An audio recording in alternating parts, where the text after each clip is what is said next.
berdoa mulai. Bismillahirrahmanirrahim.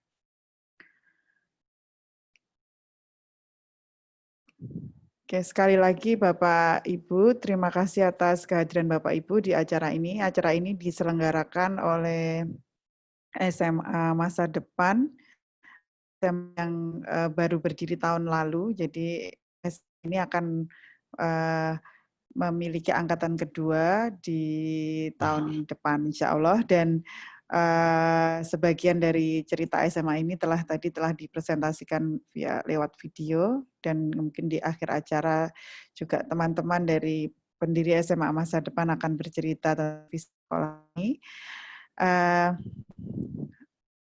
Mas Fauzil bisa mendengar suara kami? Alhamdulillah. Alhamdulillah. Sehat, Mas Fauzil? Alhamdulillah sehat. Alhamdulillah ya. Sudah lama sekali kita tidak berjumpa. Alhamdulillah bisa bertemu di dunia maya. Oke, jadi ini telah hadir sekitar 40-an Bapak Ibu dari berbagai penjuru. Sebenarnya ada 200 orang, jadi mungkin masih akan bermasuk begitu. Oke, jadi kita tidak akan berpanjang-panjang. Saya yakin semua orang yang ada di sini telah mengenal beliau, Mas Fauzil Adzim, yang sedikit bicara tapi selalu bermutu, begitulah kira-kira itu yang saya lukiskan pada teman-teman ya, Masya Allah gitu ya. Kalau saya ingat Mas Fauzil, saya kadang-kadang malu terlalu banyak bicara.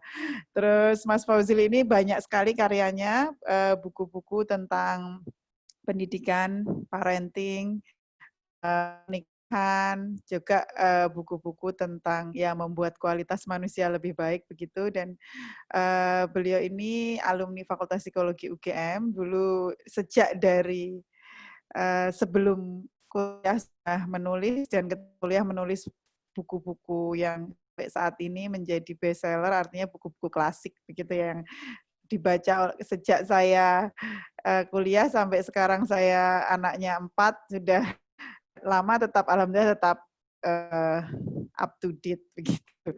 Alhamdulillah, dan mudah-mudahan terus bisa berkarya lebih banyak seperti para ulama-ulama zaman dulu. Amin.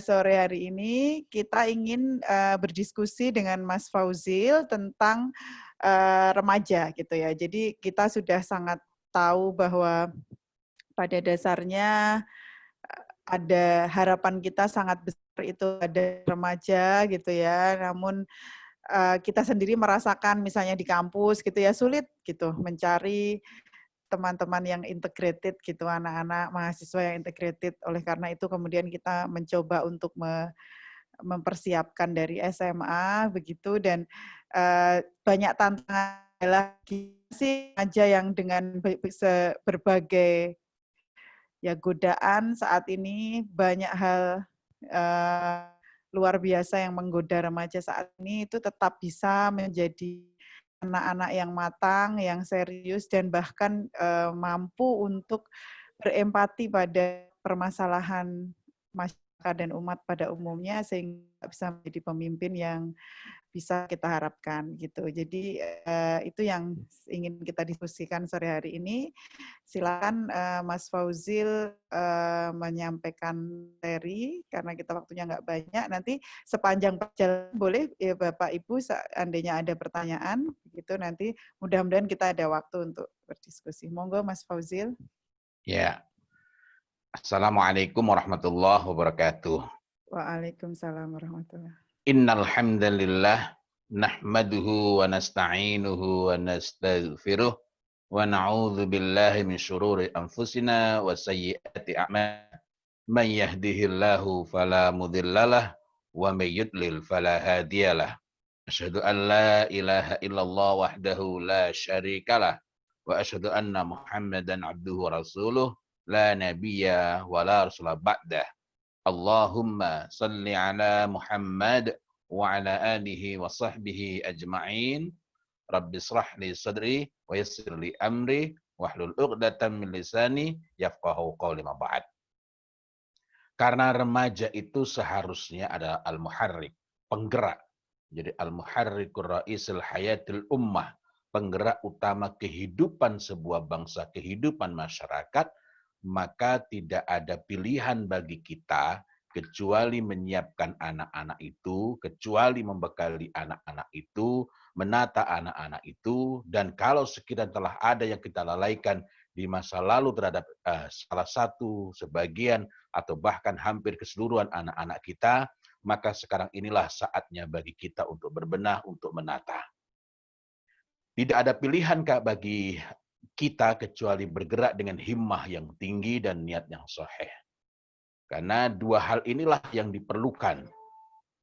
Cita-cita besar itu, cita-cita tinggi itu bukanlah kebaikan. Wallahu a'lam bishawab, sepanjang saya pahami demikian. Cita-cita tinggi bukanlah kemuliaan jika dia tidak berpijak di atas himmatin aliyah dan niatin sahihah.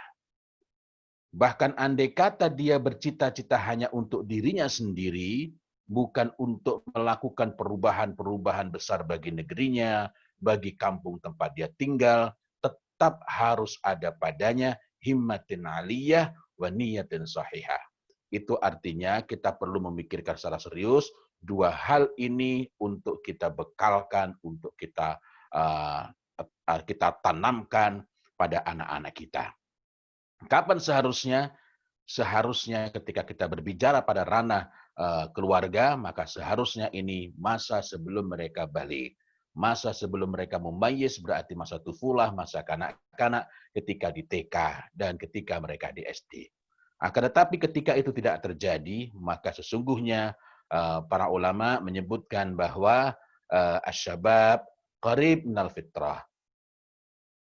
Remaja itu qarib, dekat, masih dekat minal fitrah, dari fitrahnya, dari fitrah. Kenapa disebut minal fitrah? Karena fitrah itu keadaan terbaik. Kenapa disebut minal fitrah, bukan ilal fitrah, bukan kepada fitrah? Karena inilah titik tonggak terpenting. Sehingga seluruh kehidupan kita, bahkan apa yang kita kerjakan itu, seluruhnya salah satunya adalah dalam rangka agar kalau kita ini mati, matinya alal fitrah, bukan alal ghairil fitrah. Begitu pentingnya himmah, sampai-sampai Umar bin Khattab radhiyallahu anhu menegaskan, jangan meremehkan himmah kalian. Sesungguhnya aku tidak pernah melihat sesuatu yang menghalangi kemuliaan-kemuliaan melebihi rendahnya himmah. Begitu remaja tidak memiliki himmah aliyah, tidak memiliki, himmah ini nanti akan saya bahas sedikit, maka akan sangat mudah baginya masuk ke dalam apa yang dikatakan oleh Mahla bin Abi Safra rahimahullah ta'ala, bahwa asyabab su'batu minal junun. Remaja itu cabang dari kegilaan-kegilaan. Remaja itu masa terombang-ambing. Tetapi itu hanya terjadi manakala remaja itu tidak on the track. Manakala mereka tidak disiapkan. Manakala mereka tidak memiliki himmah yang kuat, himmah yang tinggi, dan niat yang sahih. Apa itu himmah? Himmah adalah penggerak suatu perbuatan, penggerak. Dan untuk bergerak itu memerlukan alasan, kehendak atau iradah, maksud dan tekad kuat untuk melakukan sesuatu. Itu yang dimaksud dengan himmah, yang kadang-kadang dimaknai sebagai cita-cita, tetapi jika kita perhatikan, maka kita mendapati bahwa cita-cita yang tinggi, al-matlubul a'la, ini bahwa himmah aliyah itu merupakan salah satu hal penting di dalam mewujudkan himmah aliyah. Saya tidak melihat bahwa himmah itu terpancang sangat kuat kecuali karena ada kegelisahan yang ingin dia jawab. Hanya saja sekarang saya melihat betapa banyak itu direduksi seolah-olah himmah yang betul-betul kokoh, betul-betul tinggi itu lahirnya dari apa menyebutnya? Hanya berkenaan dengan orang menyebutnya dream gitu ya.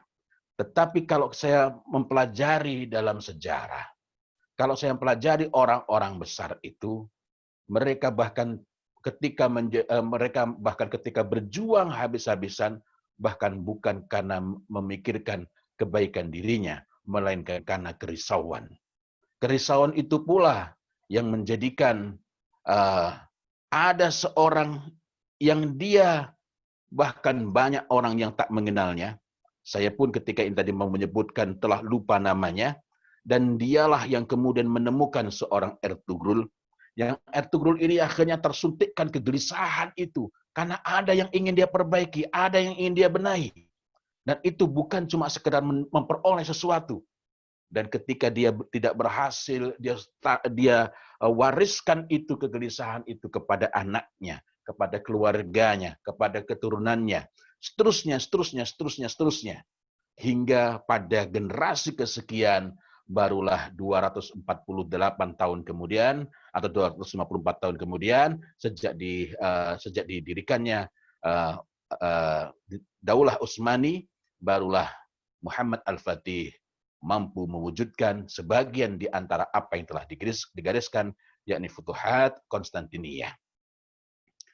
Dan ini bukan cerita tentang Muhammad Al-Fatih, tidak. Kita bisa salah alamat. Bahwa Al-Fatih itu hebat, iya. Dia perlu bekal ilmu, iya. Tetapi hal paling awal bukanlah pada Al-Fatihnya, melainkan orang yang membentuk Ertugrul. Jadi kegelisahan, amat sedih ia, amat risau ia, bukan karena menangisi remah-remah dunia, tetapi karena ia mengetahui sepenuh keyakinan, bukan cuma tahu. Jadi ada yang disebut sebagai makrifah. Makrifah itu bukan cuma tahu, tapi pengetahuan yang memang menggerakkan. Nah, saya tidak tahu kosakata ini menjadi psikologi masih belum ketemu. Bukan pengetahuan semata, pengetahuan yang menggerakkan. Pengetahuan yang menggerakkan dengan sepenuh keyakinan bahwa ada perbaikan yang seharusnya terjadi. Jadi menangis bukan karena lebay, menangis bukan karena cengeng, menangis bukan karena lemah mentalnya, tetapi karena sangat inginnya untuk melakukan perbaikan, karena sangat inginnya membenahi keadaan, sangat inginnya menyelamatkan umat, amat kasih kepada mereka yang penuh cinta. Dan amat belas kasih kepada mereka dan penuh cinta. Tidak ada yang lebih besar kerisauan dan kepedihan hatinya melihat keadaan umat sehingga sangat mengingini keselamatan mereka kecuali Rasulullah Shallallahu Alaihi Wasallam. Dan ini kesaksiannya bukan dari orang lain, melainkan langsung dari Allah Subhanahu Wa Taala. Laqad ja'akum Rasulun min anfusikum azizun 'alaihi ma 'anittum harisun 'alaikum bil mu'minina raufur rahim. Sungguh telah datang kepadamu seorang rasul dari kaummu sendiri. Amat berat terasa olehnya penderitaanmu. Sangat mengingini, sangat betul-betul sangat menginginkan dengan keinginan yang sangat kuat keimanan dan keselamatan bagimu. Amat belas kasihan lagi penyayang terhadap orang-orang yang beriman. Ini yang kita dapatkan dalam Quran At-Taubah ayat 128. Kepedihan itu pula yang memenuhi hati Imam Al-Ghazali. Yang dari Imam Al-Ghazali waktu itu di puncak, di masa-masa yang para sejarawan menyebut puncak kejayaan Islam, di masa nizamnya Baghdad. Tetapi tidak. Yang dirasakan oleh Imam Al-Ghazali tidak. Yang dirasakan oleh Imam Al-Ghazali justru ini adalah keadaan yang sangat mengkhawatirkan. Musabaqah tumbuh subur. Majelis-majelis ilmu bertaburan di mana-mana. Toko-toko buku itu sangat banyak. Lebih dari 100 toko buku di Baghdad saja. Rumah-rumah orang itu dipenuhi dengan kitab-kitab. Tetapi Imam Al-Ghazali rahimahullah ta'ala menangkap dengan sangat tajam, dengan kepekaan yang amat tajam, karena amat risaunya itu. Betapa agama itu tidak hidup di hati manusia. Agama dibicarakan, tetapi agama tidak menjadi pegangan, tidak menjadi acuan, tidak menjadi penggerak hati. Bang bahaya. Maka Imam Al-Ghazali pun menarik diri dari masyarakat, jadi uzlah, bukan karena putus asa, tetapi karena kalau bahasa saya ingin menemukan titik jernih. Beliau taqarrub ilallah, mendekat kepada Allah, memohon bimbingan kepada Allah, berdoa kepada Allah, berperenung dan mengkaji ilmu. Terus menerus itu dilakukan hingga akhirnya dari sana lahirlah kitab Ihya Ulumuddin yang sangat masyhur, yang sangat legendaris itu. Kelak dari sini ada memang agak ceritanya panjang ya, melompat. Tapi kelak dari sinilah 96 Musaddin Al-Ayyubi membebaskan Baitul Maqdis. Artinya sebuah perjuangan bukan hari ini memulai, lalu ketika tua kita memetiknya. Bahkan boleh jadi, sebagaimana pada kisah Muhammad Al-Fatih, 7 generasi barulah memetik hasilnya. Sementara kisah Imam Al-Ghazali, beliau telah tiada, muridnya telah tiada. 96 tahun kemudian barulah Salahuddin Al-Ayyubi membebaskan Baitul Maqdis. Tetapi itu tidak berhenti di sana.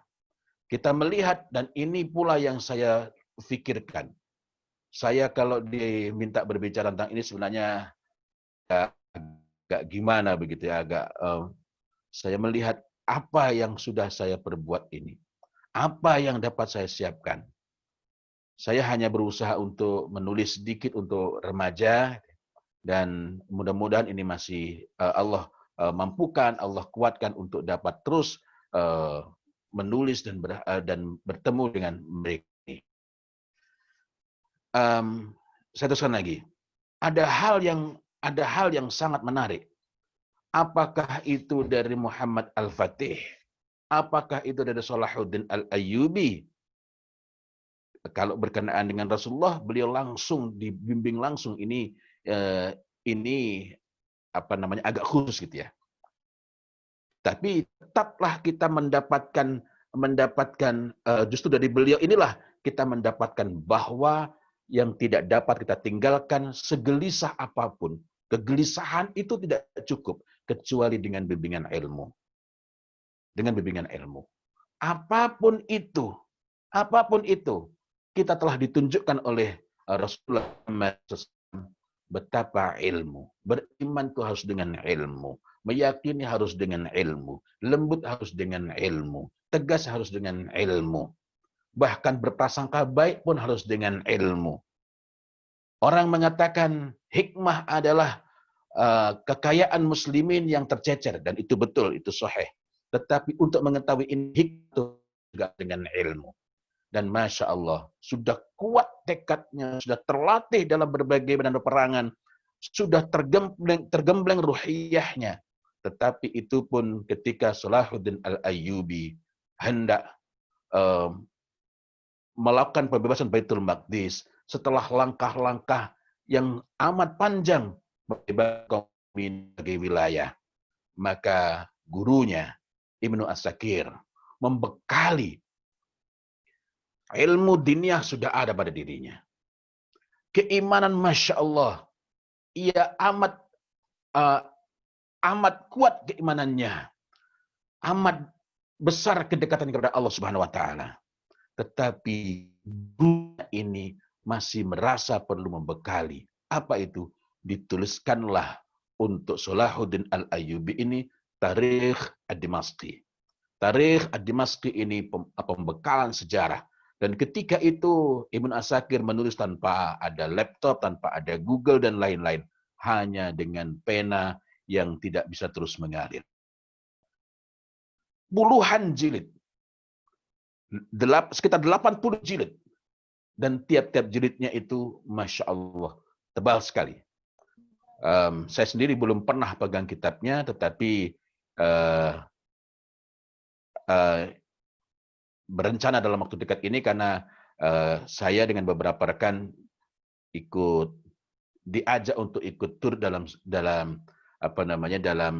jaringan silaturahmi keluarga pembebas Baitul Maqdis. Mudah-mudahan demikian. Di sana kita sudah menyiapkan itu, sudah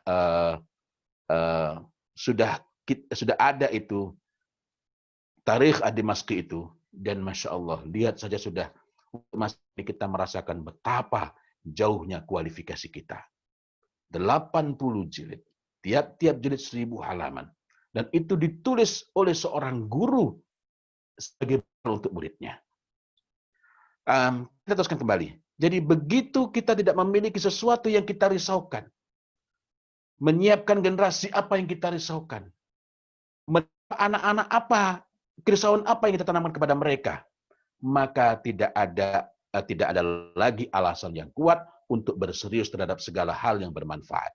Padahal tidak punya pilihan lain kecuali satu, yakni menjadi mukmin yang kuat. Dan menjadi mukmin yang kuat itu haruslah yang kita upayakan. Adapun kalau kita menjadi mukmin lemah, saya termasuk di dalamnya untuk saat ini hendaklah bukan karena kita berlemah-lemah. Karena kalau kita bermalas-malasan, kita abai, saya khawatir tidak terhitung sebagai seorang mukmin, melainkan hanya sebagai seorang muslim saja. Rasulullah Muhammad SAW mengingatkan kepada kita, al-mu'min qawi. Mukmin yang kuat itu khairu ahabbu ilallah. Lebih baik dan lebih dicintai di sisi Allah minal mu'min dhaif, dari mukmin yang lemah. Wa fi kulli khair, masing-masing berada dalam kebaikan. Berikutnya, apa yang dikatakan oleh Rasulullah Muhammad SAW, ihris ma yanfa'uk. Di sini kita ketemu lagi kata hirs. Tadi juga menemukan harisun alaikum. Jadi ada hal yang sama. Artinya kita tidak akan bisa memiliki hirs, tidak akan bisa memiliki kita tidak akan bisa memiliki kesungguhan, tidak akan bisa memiliki sesuatu yang kita tidak perlu ribut lagi. Saya atau tidak, ini hobi saya atau tidak, ini saya berminat apa tidak.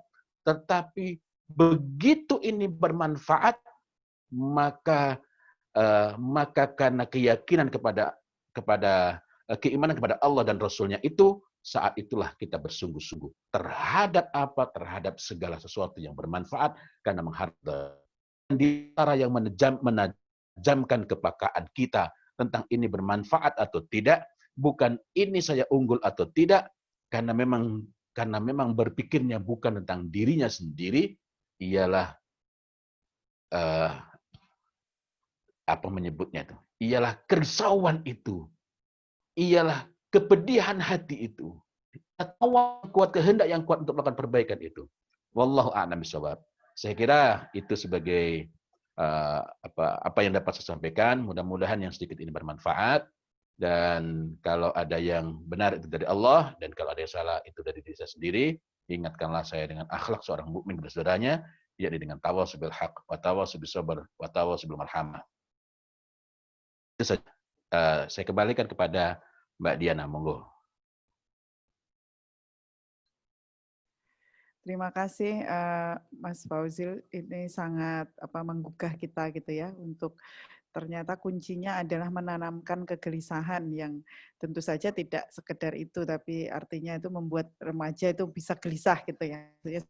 Nah, mungkin sambil menunggu pertanyaan dari forum, saya ingin mempertajam tentang hal itu gitu. Kira-kira dengan zaman yang seperti ini, atau mungkin latar belakang cara yang tadi kan idealnya memang dari orang tua ketika masih kecil gitu, visi besar orang tua dan sebagainya. Nah, ketika remaja-remaja ini tidak memiliki itu, kita mulai dari nol. Nah, itu apa yang harus diutamakan begitu?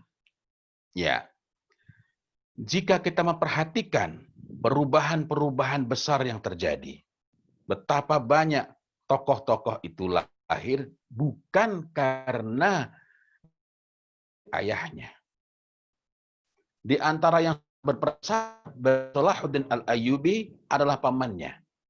Bukan bapaknya tidak bermutu, tidak. Pamannya ini lebih unggul, pamannya ini memiliki keluasan ilmu, dan seterusnya. Dan pamannya ini bukan tak punya anak. Pamannya ini memiliki anak-anak juga yang kalau kita boleh intelektual juga memadai, akan tetapi pamannya ini melihat bahwa di antara orang-orang yang ada di dekatnya, yang ia jumpai dari keluarga maupun orang lain, adalah Salahuddin Al-Ayyubi. Maka keponakannya inilah yang digembleng, yang disiapkan. Itu berarti bahwa urusan menyiapkan generasi, menyiapkan anak orang lain, karena memang yang dipikirkan bukanlah ini anak siapa, melainkan yang dipikirkan adalah bagaimana umat ini selamat. Itu juga berarti bahwa anak-anaknya juga telah selesai. Maksudnya telah selesai itu tidak lagi risau, saya atau orang lain yang akan mengembangkan. Dan berkenaan dengan ini, mari kita ingat perkataan Umar bin Khattab radhiyallahu anhu. Umar bin Khattab radhiyallahu anhu itu suatu ketika berbicara di hadapan bukan satu orang, bukan dua orang, bukan tiga orang, bukan empat orang, dan juga bukan lima orang, tapi di hadapan banyak manusia. Umar bin Khattab mengatakan anta. Padahal kita tahu anta itu adalah kata ganti untuk orang kedua tunggal. Apakah Umar bin Khattab radhiyallahu anhu tidak tahu bahasa Arab? Ya tidak mungkin. Ini adalah orang yang sangat fasih lisannya. Tetapi penggunaan anta itu menunjukkan every single of you. Saya agak susah untuk bahasa yang pas dalam bahasa Indonesia. Jadi bukan every of you, tapi every single of you. Every single one of you. Yang kita tidak dapat mengalihkan. Bahkan sekalipun suami istri tidak dapat mendelegasikan kepada istrinya atau tidak dapat mendelegasikan pada suaminya. Tidak dapat mendelegasikan pada anaknya. Tapi every single one of you. Ana tagir. Tanggung jawab. Tagir itu adalah semacam benteng pertahanan, benteng penjagaan. Min tughril Islam, dari benteng-benteng penjagaan Islam. Nah, kesadaran ini pula yang perlu kita bangun, baik pada diri kita sendiri maupun pada anak-anak kita. Sehingga dengan demikian, bukan soal ini anak kita atau anaknya orang lain, tetapi dalam segala sisi. Di IT, di sana ada celah bagi runtuhnya Islam. Dan di sana pula ada celah untuk menegakkan Islam. Di perniagaan ada celah untuk menegakkan Islam dan menjaga Islam ini.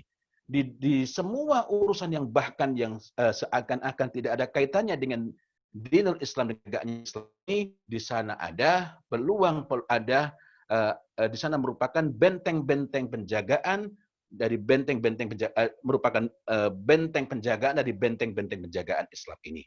Setiap orang memiliki tanggung jawab untuk menjaga, untuk bersetia menjaga benteng penjagaan Islamnya itu. Perlu pikirkan mengenai diri kita dan anak-anak kita, dan karena itu yang kita tekankan betul bukan dia ketika bapaknya tidak memiliki kapasitas, maka orang lain. Wallahu a'lam bishawab. Oke, Masya Allah. Ini mungkin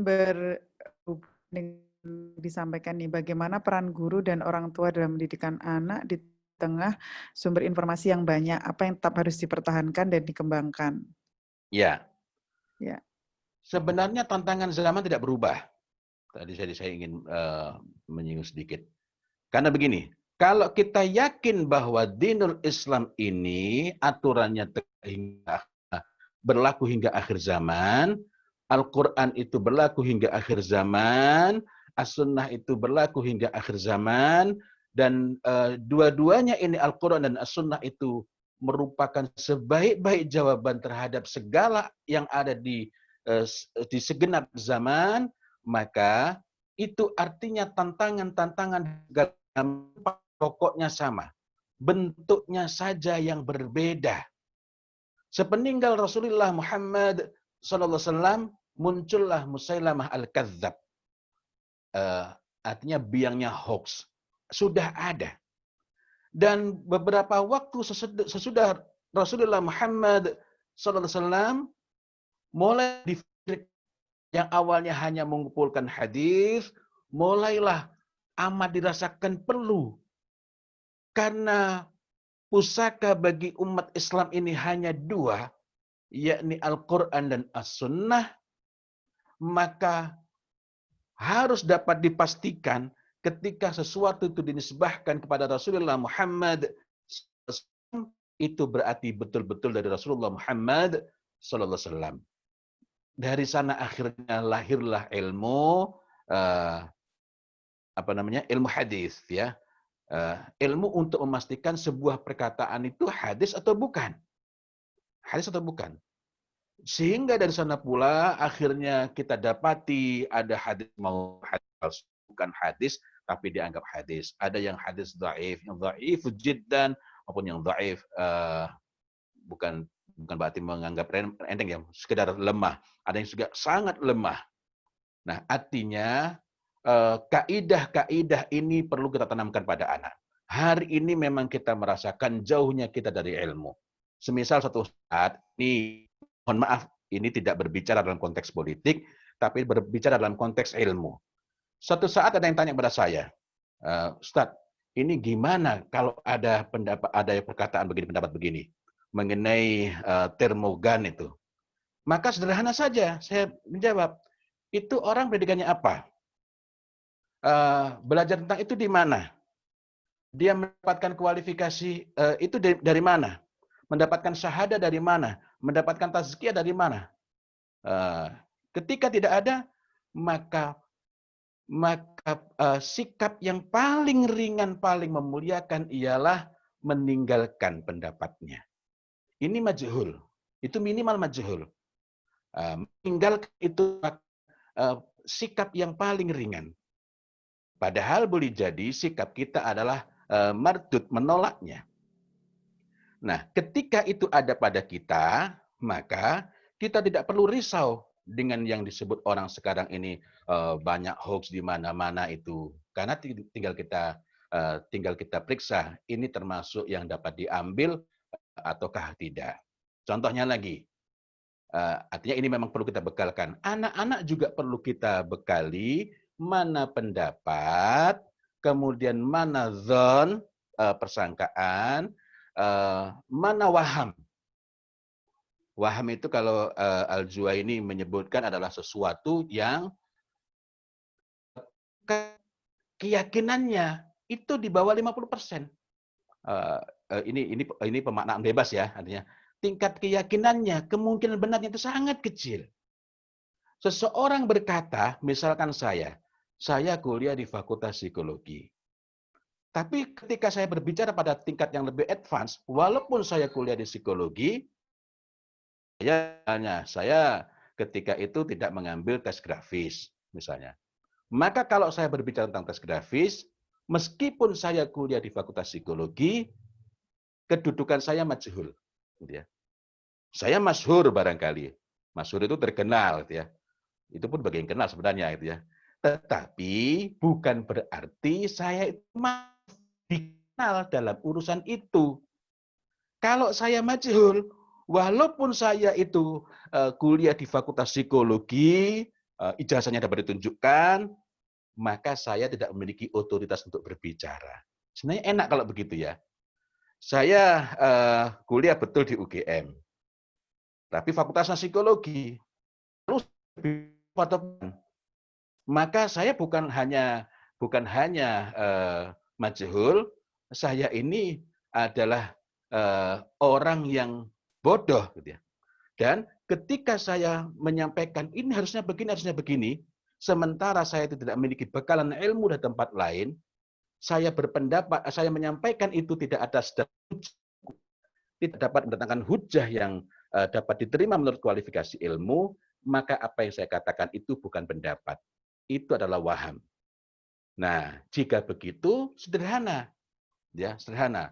Karena sekarang ini banyak sekali termasuk dalam dunia agama orang berbicara apa saja mengenai agama, mengenai psikologi, mengenai lain-lain. Termasuk beberapa orang misalnya menanyakan, loh, fitrah itu kan macam-macam. Sederhana.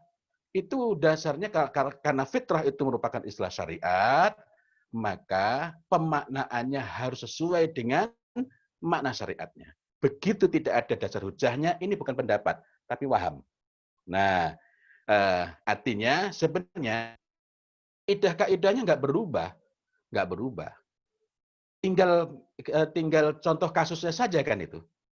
Nah, dengan demikian, kalau kita melihat bahwa kaidahnya tidak pernah berubah, tetap hingga akhir zaman, misalnya yang diingatkan oleh Rasulullah Muhammad SAW, ini kalau kaitannya dengan kita perlu berusaha menghindari ialah lahirnya ini memang maksudnya pada tanda-tanda akhir zaman. Idza waladatil mar'ah rabbataha. Apabila seorang perempuan itu melahirkan tuannya. Nah, kenapa bisa terjadi? Nah, kaidah-kaidahnya tidak berubah, gitu ya. Nah, tapi saya nggak membahas ini, kan ini diskusi tentang parenting, gitu ya. Wallahu a'lam bishawab. Oke, ada pertanyaan yang mungkin bisa menjawab pertanyaan-pertanyaan lain ini, yaitu tentang tadi Muhammad Al-Fatih atau Salahuddin Al-Ayyubi begitu, dari pembacaan Mas Fauzil ya, meskipun teman-teman sendiri juga bisa baca, esensial dalam kurikulum pendidikan mereka begitu, yang selain tadi ayah ibu yang kuat atau paman yang Ya, kuat gitu. problem serius kita adalah mengingkari sejarah. Problem serius kita adalah ambil shortcut. Bahkan bapaknya Muhammad Al-Fatih itu adalah produk. Ini ada seseorang yang dia tidak ingin dikenal. Saya tadi berusaha mengingat dan masih lupa. Yang dia ini berusaha untuk mencari jawaban dari kegelisahannya. Dia betul-betul menginginkan tegaknya tatanan. Dia betul-betul menginginkan bahwa apa yang dikatakan oleh Rasulullah Muhammad SAW berkenaan dengan Futuhat Konstantinia, pembebasan Konstantinopel itu akan wujud betul. Akan wujud betul. Dia ingin mengambil bagian. Dia telah melihat Abu Ayyub Al-Ansari telah mengambil bagian. Tapi dia ingin mengambil bagian yang lebih tertata lagi. Dia cari dari sekian banyak orang, maka Ertugrul lah yang ditempa betul. Dan dari sini disiapkan langkah-langkahnya, prinsipnya, sehingga ketika itu peristilahan mulai ditata, sehingga ketika itu cara makan pun, pilihan makan pun, Rasulullah SAW menyukai ad-duba. Ad-duba itu labu kuning itu. Dan biasa memakannya dengan farid, daging yang dikeringkan. Ini bukan makanan Turki, bukan. Tetapi ketika melihat ini yang disukai, walaupun ini bukan termasuk yang diperintahkan oleh Rasulullah Muhammad SAW, maka berusaha ditumbuhkan kesenangan. Apa yang disenangi oleh Rasulullah, itu pula yang disenangi. Jadi peniruan gaya hidup yang bukan cuma bentuk-bentuk perilaku zahirnya saja, melainkan sikap batinnya. Dari sini Ertugrul masih belum berhasil mewujudkannya. Ertugrul menyiapkan anak-anaknya, menyiapkan keluarganya. Kemudian Utsman I juga belum berhasil. Terus jadi ini bukanlah sekadar model pendidikan satu generasi, tidak. Melainkan bergenerasi dan digerakkan oleh kegelisahan yang sangat besar. Generasi kedua belajar mengambil pelajaran dari apa saja kesalahan generasi pertama dan apa saja yang perlu dikuatkan. Untuk menilai salah dan benar bukanlah persepsi yang dipakai, melainkan dengan melakukan telaah yang mendalam terhadap rujukan-rujukan yang kuat, yang kokoh. Artinya mereka ini orang yang sangat dekat dengan mata air Islam itu. Lompat kepada bapaknya Muhammad Al-Fatih. Bapaknya ini dulu juga sudah disiapkan oleh bapaknya, oleh kakeknya Al-Fatih, dan tidak berhasil. Maka bapaknya ini membuat langkah yang lebih kuat. Dia telusuri lagi, belajar, bahwa ternyata tidak ada futuhat kecuali dengan ma'rifah. Ma'rifah itu mengilmui betul, mendisiplinkan istilah pun dia disiplinkan. Menata termasuk nanti kalau melakukan ini mulainya dari mana, ini dipelajari betul, gitu ya, dipelajari dengan sangat tertib. Untuk itu, nah karena dia seorang sultan, untuk itu dia kemudian em, apa memanggil guru-guru terbaik dari segala penjuru negeri yang dapat dijangkau. Untuk apa? Untuk menyiapkan anaknya ini, Muhammad Al-Fatih. Dan Muhammad Al-Fatih sebagaimana Salahuddin Al-Ayyubi, satu yang sering dilupakan ialah betul-betul ditempa, betul-betul dibentuk ayahnya, sehingga betapapun dia seorang sultan, tapi kalau gurunya berbicara, guru ini adalah ahlul ilmi, dan gurunya ini betul-betul juga dekat dengan Allah, maka dia itu akan tunduk pada gurunya. Suatu ketika Salahuddin Al-Ayyubi mendapatkan berita dari orang-orang yang ribat, dan Kristen itu sedang mendekat. Lalu dia bertanya kepada gurunya. Cuma ini saya sedih pada saat menyebutkan ini, saya lupa menyebutkan nama gurunya. Yang gurunya ini menuliskan satu kitab khusus, bukan Ibnu Asakir tadi. Jadi khusus tentang bagaimana berada dan gurunya ini menuliskan kitab Al-Jihad. Nah, itu sebagai jawaban ketika Salahuddin Al-Ayyubi ini gelisah. Ini datang pasukan. Lalu apa kata gurunya? Masuklah ke Baitul Maqdis. Berdoalah di sana. Mohonlah. Terus taqarrub ilallah. Bertaubat. Ini musuh datang, tapi gurunya mengatakan begitu. Tapi karena gurunya mengatakan demikian, sami'na wa ata'na. Sami'na wa ata'na bukan karena tak berilmu. Karena ketika beliau, Salahuddin Al-Ayyubi, meminta pendapat pada gurunya ini, beliau telah selesai, telah khatam. Artinya bukan sekedar memahami betul dengan sangat matang kitab sejarah yang berpuluh-puluh jilid itu. Gitu ya. Kitab sejarah yang berpuluh-puluh jilid. Artinya kitab sejarah yang berpuluh-puluh jilid ini dibaca setelah hal-hal pokok mengenai kaidah-kaidah dalam Islam itu telah dikuasai. Setelah itu ada, maka membaca sejarah. Yang sejarah itu bukan main-main, Mbak ya. Saya belum pernah melihat itu orang di masa sekarang ini menulis buku sekian puluh ribu halaman mengenai sejarah, gitu ya, sendirian. Teruskan lagi, melompat lagi kepada Muhammad Al-Fatih. Untuk polanya juga sama. Dinaikkan sebagai sultan. Bentuknya saja yang berbeda ya, prinsipnya sama. Dinaikkan sebagai sultan. Jadi bapaknya ini bukan karena sudah tua, Muhammad Al-Fatih dinaikkan sebagai sultan. Kemudian diperhatikan, jadi bapaknya ini dalam hal governance ini merupakan mentornya. Setelah itu dilakukan evaluasi, diberi nasihat, Muhammad Al-Fatih ini diturunkan. Dan ketika diturunkan, Muhammad Al-Fatih tidak ada perlawanan sedikit pun. Karena diturunkan itu ada amanah, dinaikkan juga ada amanah. Jadi dinaikkan bukan sebagai pas. Ya. Diturunkan. Ada apa? Ada serangkaian agenda. Ada serangkaian ilmu yang harus dipelajari. Ada serangkaian pendidikan ruhiyah yang harus dia tempuh. Gitu. Kemudian harus ada pula yang dia persiapkan. Sehingga Muhammad Al-Fatih kemudian agar dapat memahami gerak musuh dari bahasa Yunani.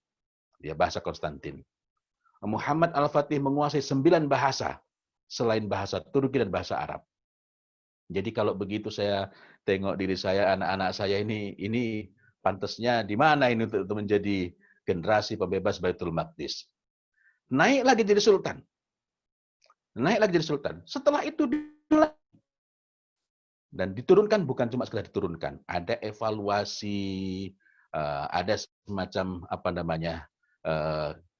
kalau bahasa sekarang mungkin kajian-kajian, Sehingga bukan hanya bapaknya menunjukkan ini salahnya, tetapi Muhammad Al-Fatih sendiri dapat mengevaluasi dirinya sendiri gitu ya. Dan kemudian dinaikkan lagi gitu ya.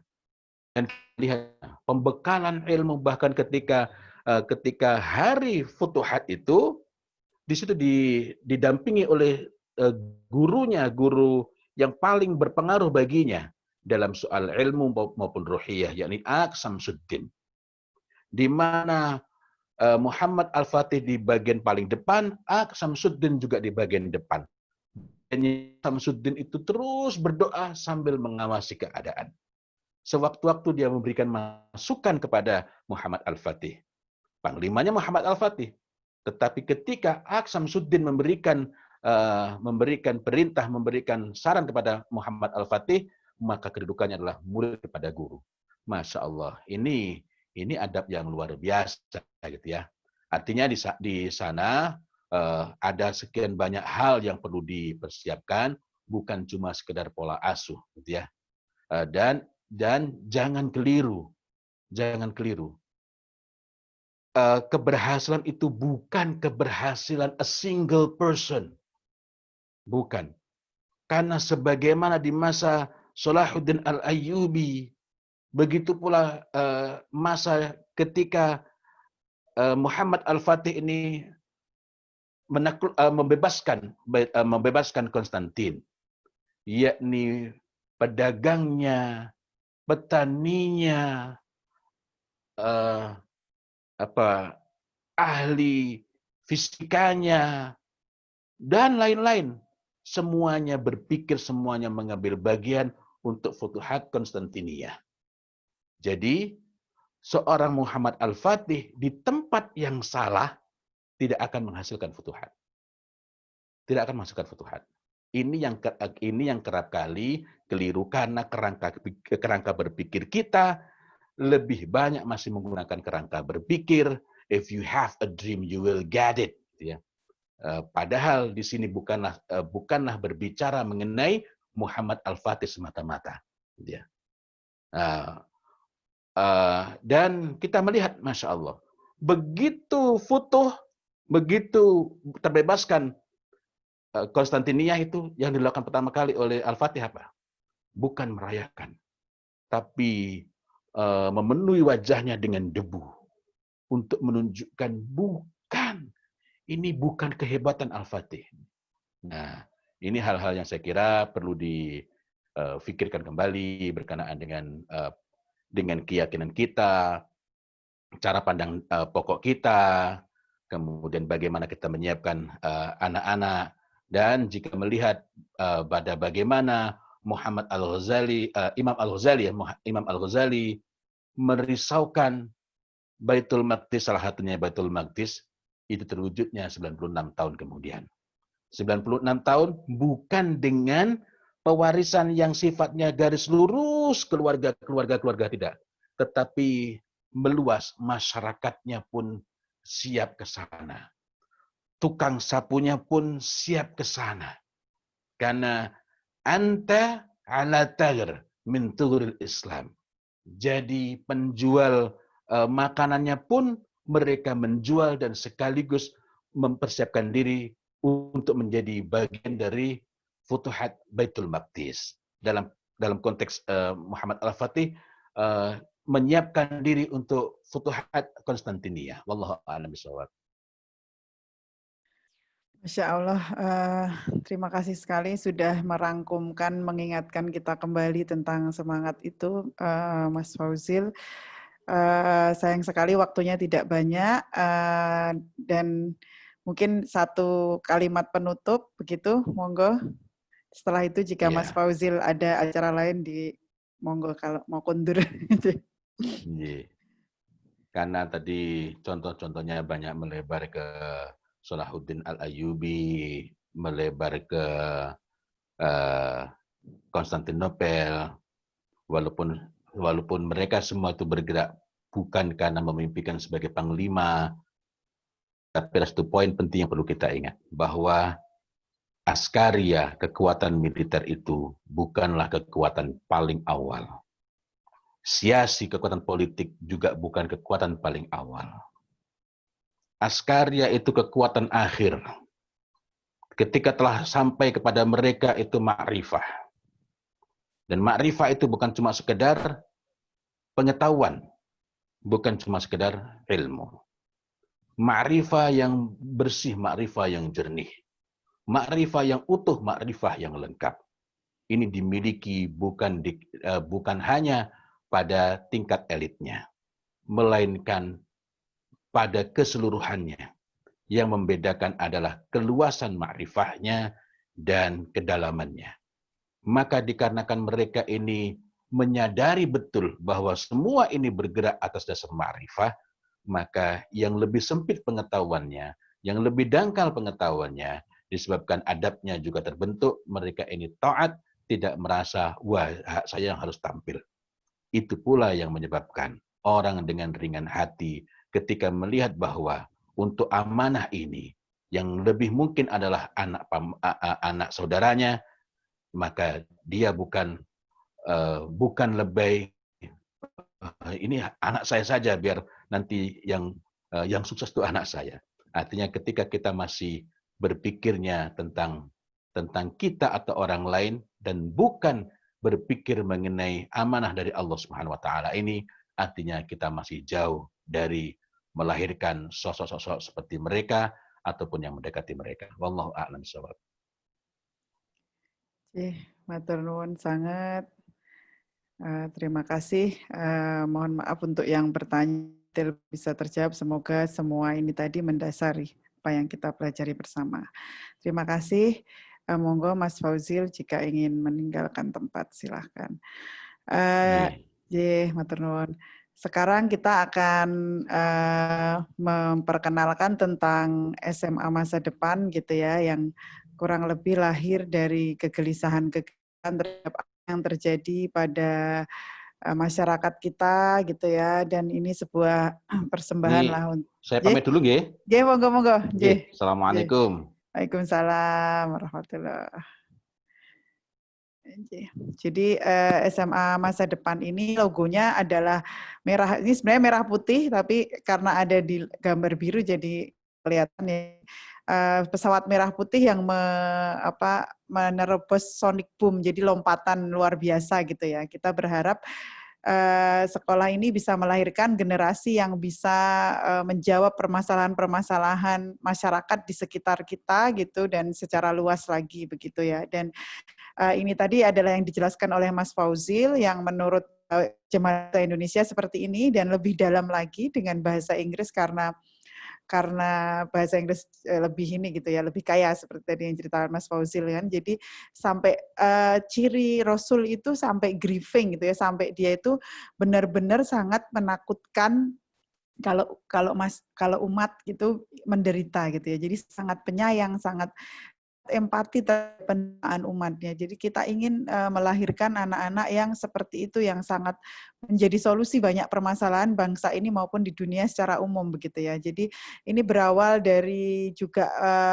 insight bahwa ternyata yang membawa ke saat ini dunia modern saat ini gitu, seperti yang kita pelajari dulu itu awalnya modern itu katanya Yunani gitu ya, terus kemudian Romawi, setelah itu ada masa kegelapan, setelah itu ada yang namanya Renaisan. Jadi sebenarnya ada sebuah gap yang aneh di sini waktu kita belajar sejarah di SMA dulu. Ini ternyata yang dipelajari dan disebut sebagai sejarah peradaban manusia atau sejarah peradaban dunia ini ternyata adalah sejarah peradaban barat. Yang benar ternyata adalah seperti ini. Ada kekayaan tersimpan yang ternyata terjadi ketika masa kegelapan Eropa tadi terjadi, ternyata di timur ya, ini namanya sejarah peradaban dunia. Ternyata di timur ada masa keemasan di mana karena mereka para muslim itu memegang Quran begitu ya, kemudian Islam semakin melebar kemana-mana, masalah pemenuhan syariat itu menjadi masalah, mereka harus berhaji ke tempat yang jauh, mereka harus sholat pada waktu di tempat yang nggak ada adzan dan sebagainya, maka kemudian bermunculanlah ledakan-ledakan ilmu pengetahuan, isyarat-isyarat di Quran menuntun mereka untuk kemudian mereka menerjemahkan apa karya-karya ilmuwan sebelumnya dari Yunani dan akhirnya menjadi penemuan-penemuan luar biasa. Dan ini ada gerakan namanya 1001 Invention, ada sebuah buku dan website banyak buku tentang ini yang dipimpin oleh Prof. Salim Al-Hassani dari Manchester University. Beliau ingin membawa kembali amnesia sejarah bahwa sebenarnya kita itu adalah umat yang powerful untuk bisa memberi solusi pada masalah-masalah kemanusiaan. Dan ini juga diakui oleh Newton yang kalimat ini standing on the shoulder of giant itu sekarang diabadikan oleh Google ya dalam Google Cendekia di halaman paling depan begitu. Jadi Bapak Ibu silakan mengkaji ini 1001 Invention, betapa pernah ada peradaban yang sangat membanggakan di mana mereka ini karena tadi bukan menuntut ilmu bukan karena uang, bukan karena ingin kaya, tapi menuntut ilmu karena kegelisahan untuk menjawab permasalahan-permasalahan kemanusiaan begitu.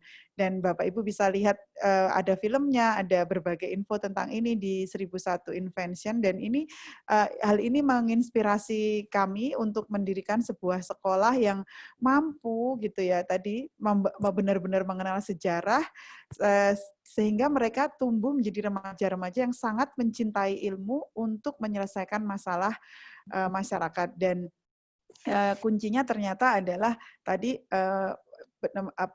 memahami pokok-pokok gitu ya, sehingga mendalami Quran itu menjadi salah satu fondasi umat gitu ya. Jadi ketika masa keemasan Islam atau Golden Age itu, sains adalah jawaban atas permasalahan umat. Nanti Bapak Ibu bisa lihat di sana ada ilmu kedokteran berkembang, ada ilmu matematika berkembang, dan sebagainya.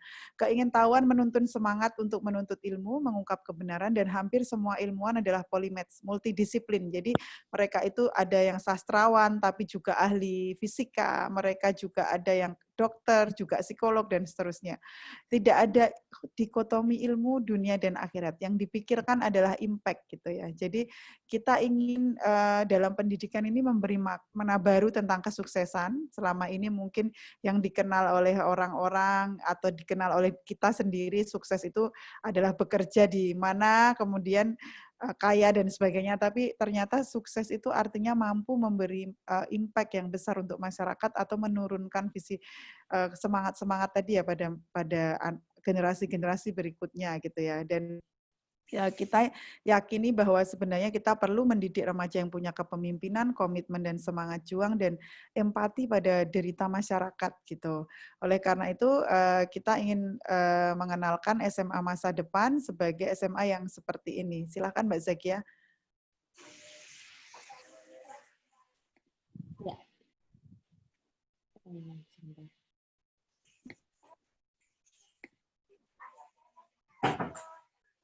Ya, terima kasih Bu Diana. Jadi melanjutkan apa yang sudah disampaikan oleh Bu Diana ya, berangkat dari cita-cita besar, dari visi misi kurikulum besar tadi, kemudian kami menurunkannya sebagai output yang dibagi menjadi 3 aspek, yaitu spiritual, skill, dan behavior gitu. Secara spiritual tentu saja tauhid, dan kemudian kami juga ingin menanamkan tentang Islamic worldview. Kemudian skill itu juga kami ingin menanamkan problem solving, critical thinking, kemudian collaboration, dan seperti itu, dan tentunya juga dengan Quran literasi gitu. Jadi kami ingin anak-anak tidak sekedar menghafalkan Al-Quran, tetapi juga mampu memaknai sedikit demi sedikit gitu, sehingga dia mendapatkan ruhnya begitu, bahwa memang sudah Al-Quran sudah mengandung betapa banyak ilmu pengetahuan di sana.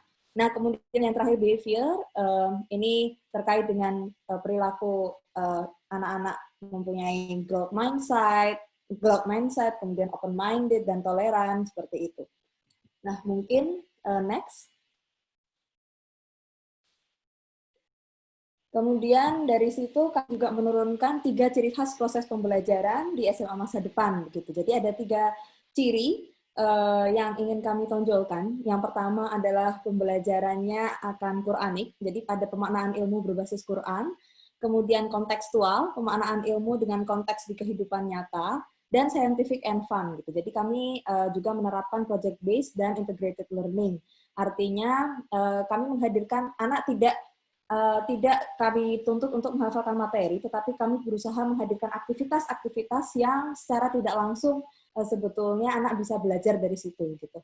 Dan integrated learning artinya apabila ada pelajaran-pelajaran yang bisa saling terintegrasi, maka akan kita jadikan satu aktivitas yang memang kemudian bisa bisa menerapkan, bisa memahamkan anak bahwa sebetulnya ilmu satu sama lain itu saling terkait. Dan juga ada pembiasaan bahasa Inggris dan bahasa Arab. Next. Nah, ini contoh penerapannya ya Bapak Ibu, bagaimana tadi 3 ciri itu kami coba terapkan di kurikulum kami.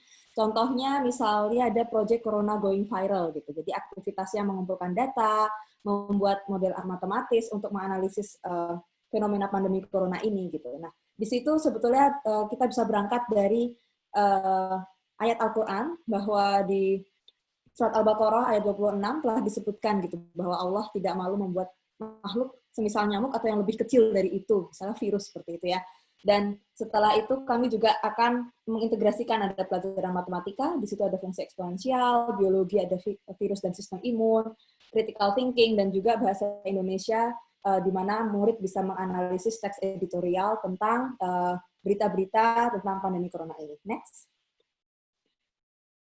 Nah, ini mungkin juga salah satu proyek yang sekiranya kami usahakan bisa mendekatkan anak-anak dengan permasalahan masyarakat gitu ya. Jadi ada proyek social live-in di Desa Pesisir, contohnya itu kita beri tema Water Warrior gitu. Jadi di situ anak-anak bisa mengalami langsung gitu ya, apa sih sebetulnya masalah yang dialami oleh masyarakat gitu di daerah perairan gitu, dan mereka bisa menganalisis kualitas air, kemudian mengamati makhluk hidup di sana, kemudian mengamati bagaimana budidaya perikanan yang bekerja di sana, kurang lebih seperti itu.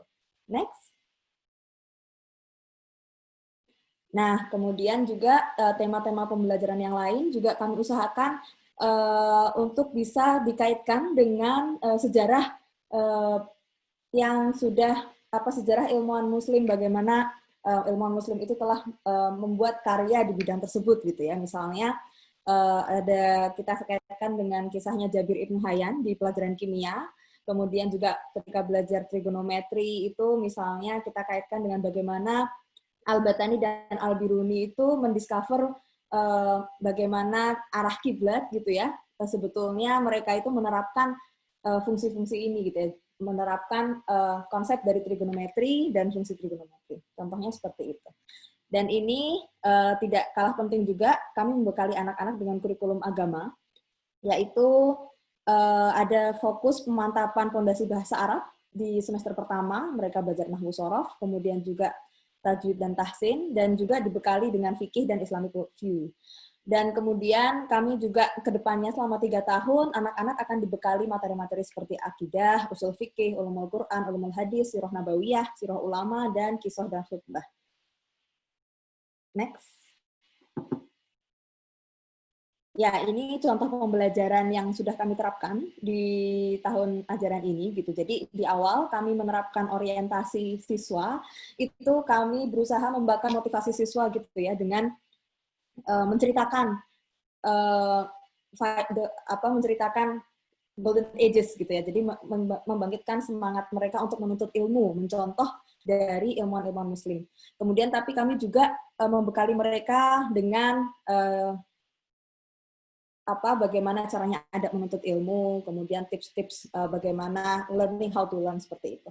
Nah, kemudian kalau secara aplikasinya lagi untuk kegiatan harian di SMA masa depan, itu seperti ini, kurang lebih, jadi dari jam 7 sampai jam 15.15, gitu adalah pelajaran sekolah dengan pelajaran seperti kurikulum nasional, yang tentunya sudah kami ramu dengan kurikulum kami.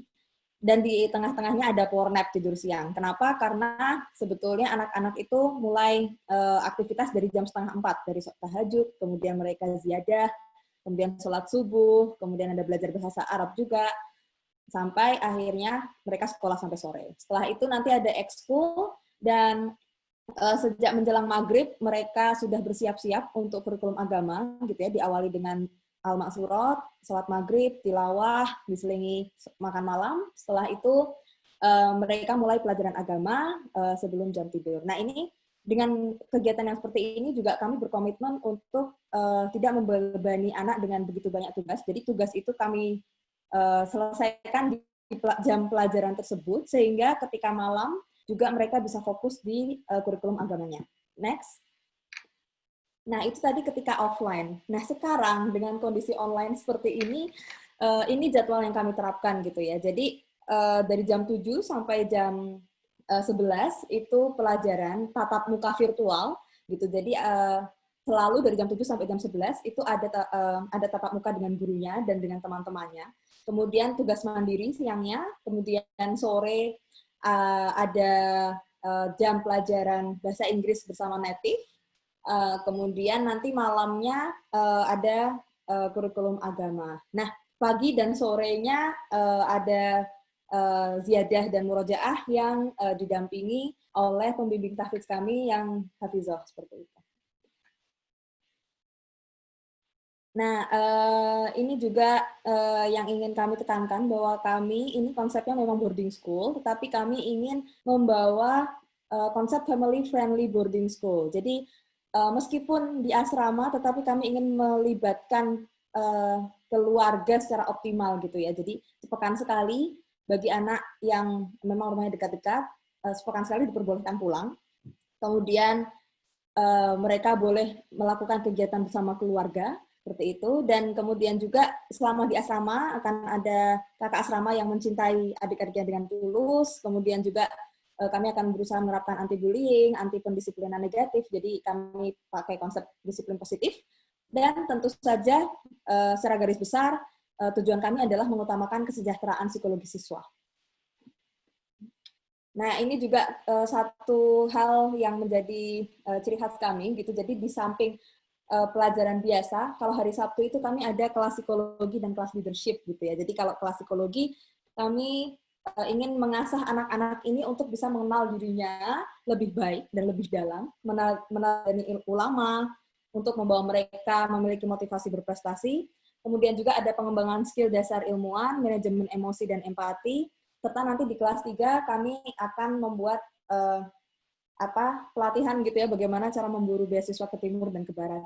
Dan untuk leadership class sendiri ada keterampilan public speaking, keterampilan menulis termasuk di dalamnya academic writing, kemudian keterampilan bahasa, berpikir kritis, dan problem solving, serta design thinking. Nah, ini metodenya dengan mengadakan kelas inspirasi kecil-kecil, gitu, yang secara rutin, kemudian juga project-based learning dan studi kasus, sehingga mengasah keterampilan mereka dalam berpikir kritis dan melakukan problem solving, sebuah untuk menjadi seorang leader. Next, ini adalah guru-guru yang tim terbaik yang terlibat dalam SMA ini gitu ya. Ini ada foundernya, ibu-ibu ini, Ibu Diana, dosen psikologi UGM, Ibu Eni dan Ibu Zuni, dosen ekonomi UGM, Ibu Indun, dosen Fakultas Pertanian, dan saya sendiri. Selanjutnya ada Pak Mujidin, psikologi UAD, Pak Bagus, psikologi UGM, dan juga kurikulum agama kami mendapatkan pembinaan dari Dr. Muntaha, dosen di Malaysia gitu ya. Dosen di International Islamic University Malaysia. Dan ini adalah tim kami, guru-guru yang mengajar anak-anak gitu. Next.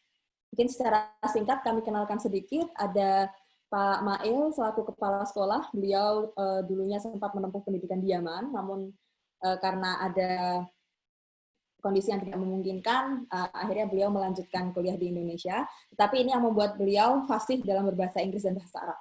Kemudian ada Pak Ilyas, alumni Fisika UGM, yang juga berprestasi di fakultasnya melakukan riset-riset. Ada Bu Rosda, seorang penulis yang sudah menulis 4 buku, yang kemudian di SMA kami menjadi guru bahasa Indonesia. Ada Kak Dion, saya sendiri, lalu ada Pak Rizky, mengajar art, gitu, seorang profesional desainer. Kemudian ada Pak Imam, guru biologi, Pak Yogo, guru kimia, Bu Mega, guru PKN, dan ada Kak Izah, guru matematika. Beliau semua insya Allah sudah berpengalaman juga dalam mendidik anak-anak dan tentunya memiliki latar belakang yang juga mampu menginspirasi anak-anak ini gitu. Ya, kemudian ada Pak Yogo, guru kimia, Ustia, seorang hafidzoh yang membimbing anak-anak dalam menghafal Al-Quran. Kemudian ada Usfajar juga, yang beliau selain guru pendidikan bahasa Jawa, juga mengajar di pendidikan tahfidz anak usia dini. Nah, tidak kalah menariknya, ibu-ibu founder kami yang berempat ini juga ikut mengajar langsung anak-anak ini di bidang pengembangan diri dan leadership skill gitu. Jadi ibu-ibu dokter ini bersedia meluangkan waktunya untuk mengajar anak-anak kita. Nah, kemudian ada native teacher juga, ada Mr. Nasir dari Australia dan Sister Fatimah dari Qatar yang membiasakan anak-anak dalam berbahasa Arab. Ya, ini kurang lebih sekilas tentang murid-murid kami saat ini, berasal dari berbagai wilayah di Indonesia, dan kemudian bisa tentang penerimaan siswa baru untuk tahun depan, insya Allah kami akan memulai dalam waktu dekat, lebih tepatnya akan dijelaskan oleh Pak Mail, Kepala Sekolah kami. Silakan Pak Mail. Ya, terima kasih atas waktu yang telah diberikan Mbak Zakia. Jadi Bapak-Bapak, Ibu-Ibu yang dirahmati Allah, insya Allah kita sudah membuka pendaftaran dari tanggal 1 hingga 14 September ini, dan Bapak Ibu bisa langsung mengisi pendaftaran di masadepan.sch.id. Tanggal 6 September kemarin kita juga sudah mengadakan open house online dan disusul dengan pengadaan kuliah agama terkait tentang bagaimana kurikulum remaja yang terbaik. Kemudian kita juga akan mengadakan seleksi calon siswa pada tanggal 17 hingga 20 September. Jadi insya Allah sekitar 4 hari ke depan itu akan mencakup beberapa tes seperti tes bahasa Inggris, tes potensi akademik, interview dan Al-Quran, dan tentunya jadwal akan diinformasikan setelah ada keterangan bahwasanya Bapak Ibu telah mengisi formulir pendaftaran di masadepan.sch.id. Tidak sampai mungkin sekitar semingguan, pada tanggal 28 September kita akan memberikan pengumuman hasil PPDB, dan pada bulan November Bapak Ibu sudah bisa melakukan daftar ulang Ananda Bapak Ibu sekalian. Kemudian dari jalur pendaftaran ada 4 macam jalur pendaftaran, dan kami memberikan beberapa potongan biaya atau beasiswa. Untuk di reguler kami memberikan kuota 50%, dan sedangkan di bidang lainnya atau jalur lainnya kami memiliki jalur afirmasi untuk yang tidak mampu secara ekonomi. Kemudian kami juga memberikan beasiswa tahfidz bagi anak-anak Bapak Ibu yang menghafalkan Al-Quran sudah 10 juz.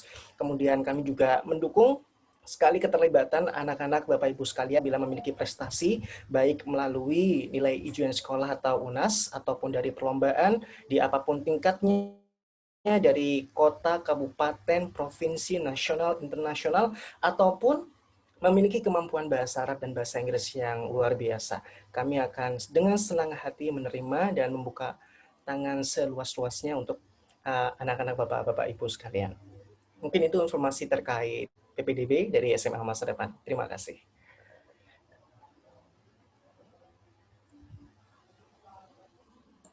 Ya, Bapak Ibu, terima kasih yang masih bertahan di sini. Saya tahu tidak semuanya sebenarnya memiliki anak yang akan masuk SMA, tapi saya senang sekali Bapak Ibu mau berada di sini untuk mendengarkan kabar dari kami. Mudah-mudahan info ini bermanfaat. Jika tidak untuk anak kita sendiri, tadi seperti kata Mas Fauzil, jangan berpikir hanya untuk orang-orang di garis keturunan langsung, tapi bagaimana kita bisa bermanfaat atau menyebarkan kebaikan pada orang lain. Kemudian Bapak Ibu bisa menyampaikan kabar ini pada orang-orang yang menurut Bapak Ibu ini ya akan tertarik dengan konsep kita ini gitu.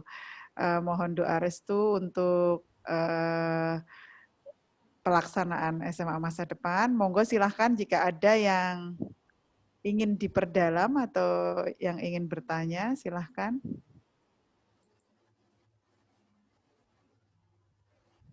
Ya. Adakah pertanyaan? Ada yang jawab sampun daftar gitu. Oke, terima kasih. Ya, kalau ya izin live. Ini sudah ke angkatan keberapa? Oh ya, ini angkatan kedua yang akan berjalan ini adalah angkatan kedua gitu. Ya, yang angkatan pertama itu yang sedang berjalan, yang masih online sampai saat ini. Dan yang besok ini angkatan kedua, mudah-mudahan semuanya sudah bisa offline gitu.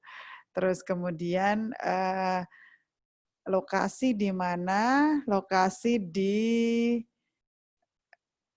di mana, Pak? Pak Ismail bisa menjelaskan? Lokasinya berada di Sleman, Kalasan, dekat dengan Masjid At-Taqwa atau di daerah Candi Sambisari, itu, Yogyakarta. Iya, betul. Ya, ini lokasi dan banyak sekali yang bertanya tentang pembiayaan, perincian pembiayaan. Nanti bisa minta tolong di paste itu apa ininya, nomornya Mbak Zakia bisa ditaruh di situ atau nomornya CS biar ibu-ibu bisa langsung bertanya. Silakan info selengkapnya ada di masa depan SCH.id.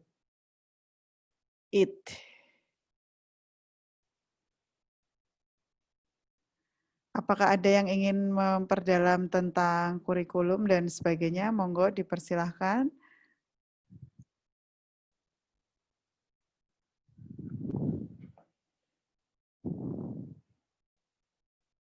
Untuk yang dari luar Jawa ada asrama, ya ada asrama di samping sekolah, insya Allah asramanya gitu.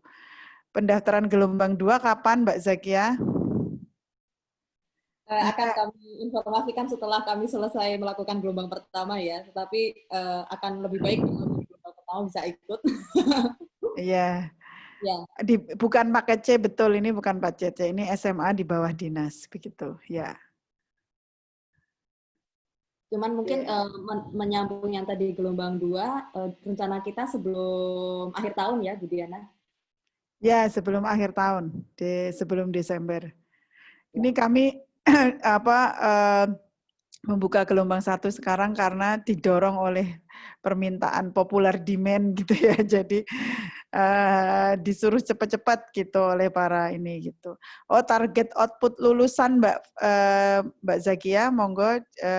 Mungkin tadi Mbak Zakia sebenarnya sudah menceritakan gitu, target output lulusan, tapi gambarannya seperti ini, yaitu anak-anak yang gampangannya adalah anak-anak yang mencintai ilmu secara mendalam, kemudian anak-anak ini memiliki bekal tadi kan pokok-pokok yang bekal-bekal pokok agama yang kuat gitu, dan kami meyakini bahwa itu harus dengan pendalaman Quran. Sekaligus saya jawab pertanyaan target Hafiz berapa gitu ya. Sebenarnya Hafiz itu ini adalah pintu utama yang kita yakini itu menjadi salah satu pintu utama untuk membuat anak-anak berinteraksi sangat intens dengan Al-Quran, mencintai Al-Quran. Makanya kemudian kita ingin anak-anak semuanya memiliki program untuk menyelesaikan hafalan. Saat ini yang sudah ada saat ini beberapa sudah hafiz, tapi yang belum itu tetap kita bimbing untuk memiliki target dalam 3 tahun itu bisa selesai seperti itu. Nah, apakah misalnya hafal berapa juz atau bagaimana? Oh ya, yang ini ada, silakan Bapak Ibu cermati di sini. Jadi ada jalur tahfidz. Jadi maksudnya ini kalau dia bisa menghafal minimal 10 juz dapat special prize gitu ya. Meskipun kita sebenarnya sangat tidak ingin ini ya, bukan jual beli ya ini ya, tapi kita tahu bahwa saya selalu ditanya berapa biayanya. Sebenarnya namanya merintis sekolah itu tidak pernah cukup gitu ya, dan kita ini ingin bergotong royong untuk membangun kebaikan. Jadi tadi saya ulangi lagi, output wawasan lulusan yang kita inginkan adalah anak-anak yang pandai berbahasa Inggris, berbahasa Arab, sehingga mereka juga karena sangat mencintai ilmu dengan punya ini semangat dan tiket untuk bisa belajar menjadi warga dunia, belajar ke barat maupun ke timur gitu. Ini yang kami rasakan karena para pendiri itu adalah ibu-ibu yang pernah ini ya pernah mengenyam pendidikan di barat gitu ya, dan Pak Kepala Sekolahnya pernah mengenyam pendidikan di timur, Mbak Zakia pernah di barat dan timur gitu ya. Nah itu kita ingin menularkan semangat itu. Sekolah kemana-mana itu bisa gratis asal kita punya modal mencintai ilmu, dan tentu saja kalau kita serius tadi ya, insya Allah anak-anak bisa menjadi orang-orang yang lebih baik daripada yang kami mampu capai saat ini, begitu kira-kira. Apakah menerima ijazah paket B? Iya, menerima. Jadi misalnya sebelumnya homeschooling atau apapun itu bisa diterima. Kegiatan ekskul apa saja Pak Mail bisa menceritakan kegiatan ekskul? Kegiatan eskulnya untuk saat ini masih diisi dengan kegiatan di malam hari, jadi ada kurikulum agama atau kelas agama itu diberikan pada malam hari. Kemudian kita menggunakan hari Sabtu karena kita masih dalam situasi COVID, kita memaksimalkan itu dengan pemberian kurikulum psikologi dan leadership, Bapak-bapak, Ibu-ibu. Dan juga Jadi, art kan ya. Jadi seni yang kita pelajari juga bukan seni tari gitu ya atau apa gitu ya, tapi seni yang berkaitan dengan digital gitu. Jika itu salah satu nanti bisa dikembangkan juga eskul ini karena keterbatasan masih pandemi. Ada pertanyaan lagi, apakah penguasaan bahasa Arab dan Inggris menjadi syarat mutlak? Tidak menjadi syarat mutlak, tetapi kalau sudah menguasai bahasa Arab atau Inggris itu kita apresiasi dengan cara tadi ada apresiasi gitu dalam ketika masuk gitu. Jadi kalau kita bilang special price itu bukan karena kita jual beli gitu ya, tapi kita ingin ini aja memotivasi untuk anak-anak yang memiliki kelebihan-kelebihan tertentu untuk bisa memanfaatkan hal ini gitu. Apakah apa yang diteskan, yaitu tes bahasa Inggris dan tes bahasa Arab ini sebenarnya, tes bahasa Inggris dan bahasa Arab gitu, tapi tes bahasa Inggris itu khusus, sementara kalau bahasa Arab itu bentuknya interview, makanya nggak ditulis di sini. Cuma untuk tahu seberapa level anak-anak sehingga nanti kita bisa mempersiapkan pembelajaran yang tepat untuk mereka. Jadi tes bahasa Inggris itu seperti tes listening dan sebagainya, tes potensi akademik itu untuk memetakan potensi anak-anak. Interview itu orang tua maupun anak-anak untuk melihat kesiapan anak-anak, dan Al-Quran serta interview bahasa Arab begitu. Tapi jika belum mampu tidak masalah, kita bisa mempersiapkan itu dari nol gitu.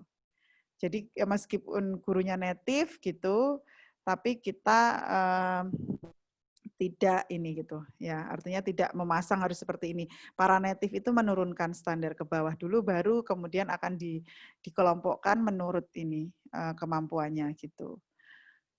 Apakah memungkinkan bila siswa mengikuti kegiatan di luar sekolah, misalnya untuk ekskul yang belum ada di sekolah? Saya pikir kalau waktunya memungkinkan bisa, asal itu tidak mengganggu target-target asrama dan sekolah gitu.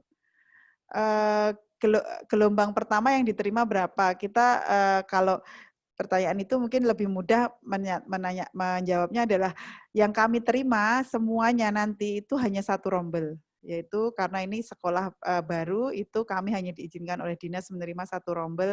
Satu rombel itu 36 siswa yang kami pisah menjadi laki-laki dan perempuan. Harapannya seimbang, 18 laki-laki dan 18 perempuan begitu ya. Yang itu jadi meskipun satu rombel kelasnya 2, anak-anak kita bikin interaksi yang sangat minimal antara laki-laki dan perempuan karena kita ingin mereka bisa fokus, khusyuk, dan bisa tidak terganggu oleh hal-hal yang tidak perlu dan bisa serius menghafalkan Al-Quran gitu. Untuk jadwal tes diinfokan kapan, Mbak? Karena kami masih membuka pendaftaran sampai besok Senin ya, Bapak-bapak, Ibu-ibu, insya Allah setelah Senin. Setelah Senin, entah itu Senin malam atau Selasanya, ya. Harusnya Selasa, kalau Senin malam masih ada yang daftar. Ya. Hafalannya apakah ba'da subuh atau bagaimana? Kalau nanti dalam dalam hari-hari yang umum, artinya bukan pandemi, maksudnya itu di setiap waktu sholat itu kita akan beri waktu khusus ya untuk mereka menghafal. Tapi saat ini itu yang terjadi karena semuanya masih online, itu anak-anak itu murojaah di pagi hari, sorenya itu menghafal gitu. Tapi itu tergantung jadwalnya. Jadi sehari-hari ada murojaah dan ada menghafal begitu. Begitu Bu Asar. Ada pertanyaan lagi? Ya, tes akan segera diinfokan dan anak-anak jangan khawatir, artinya untuk tes itu nggak perlu belajar ya. Jadi seperti tes potensi itu ya kita hanya ingin tahu mereka ini sebenarnya paling menonjol di mana gitu dan sebagainya, dan itu bisa diperjawab tanpa belajar. Tes bahasa Inggris dan tes bahasa Arabnya juga seperti itu. Ya, kita hanya ingin memetakan gitu. Ini yang siswa tidak sedang bersama kami berada di pondok untuk tes gimana? Nanti bisa langsung bisa ini ya, Mbak Zakia diposting ulang nomor CS di sini kan untuk pertanyaan-pertanyaan yang misalnya tentang tes untuk yang di pondok dan sebagainya, itu insya Allah kita bisa melayani individual karena tesnya sebenarnya individual gitu dan bisa diatur seperti itu. Alhamdulillah dengan online ini. Jadi siswa kami ada yang posisinya di Mesir, posisinya di Malaysia itu juga mereka pakai tes online semuanya. Saat ini siswa kami juga ada di seluruh Indonesia gitu. Ada dari Papua, dari Medan, dari Palu, dari NTT, dan sebagainya. Mereka sebagian masih berada di tempat masing-masing. Terima kasih Umu Ismail Faiz, kami tunggu. Ya, ada pertanyaan lagi? Jika tidak ada, mungkin ada yang mau disampaikan Pak Mail atau Mbak Zakia? Cukup. Oke. Jika tidak ada lagi, silakan Bapak Ibu jangan sungkan-sungkan untuk menghubungi nomor ini. Nomor CS ini untuk bertanya semua hal detail dan silahkan masukkan nama di masa depan sdh.id gitu, dan di situ juga sudah lengkap apa yang menjadi visi misi sekolah dan sebagainya. Terima kasih atas dukungan Bapak Ibu, mohon doa restu semoga bisa membuahkan kebaikan untuk masyarakat dan bangsa ini pada khususnya serta masyarakat dunia pada umumnya gitu. Oh, syarat ini ada lagi, dan syarat pendaftaran bisa dilihat di mana, Mbak Zakia? Ada di website, Ya. ada di website kami, dan juga sebetulnya paling utama tinggal isi form saja, nanti di situ sudah ada arahannya. Ya, ya, gitu. Sarana prasarana saat ini sudah ada kebutuhan-kebutuhan basic untuk asrama dan lain-lain sedang dalam tahap pembangunan begitu. Tapi insya Allah siap untuk anak-anak datang yang pandemi yang sekarang mengalami masa pandemi ini, insya Allah akan ya dibuka sesuai dengan instruksi dari dinas, kira-kira mungkin Januari gitu ya. Mudah-mudahan jika lebih cepat lagi pun insya Allah kita persiapkan gitu. Terima kasih Ibu-Ibu dan semuanya yang masih bertahan sampai hari ini sampai saat ini. Silahkan, kami terbuka untuk semua komunikasi lebih lanjut dan amin, mudah-mudahan semua niat baik kita, juga kehadiran Bapak Ibu sore hari ini dibalas Allah dengan kebaikan yang banyak, dan semoga kita termasuk tadi ayah, ibu, kakak-kakak, saudara-saudara yang bisa mewariskan kebaikan kepada anak-anak di sekitar kita maupun yang lebih jauh lagi untuk generasi-generasi ke depan. Matur nuwun. Assalamualaikum warahmatullahi wabarakatuh. Waalaikumsalam warahmatullahi wabarakatuh.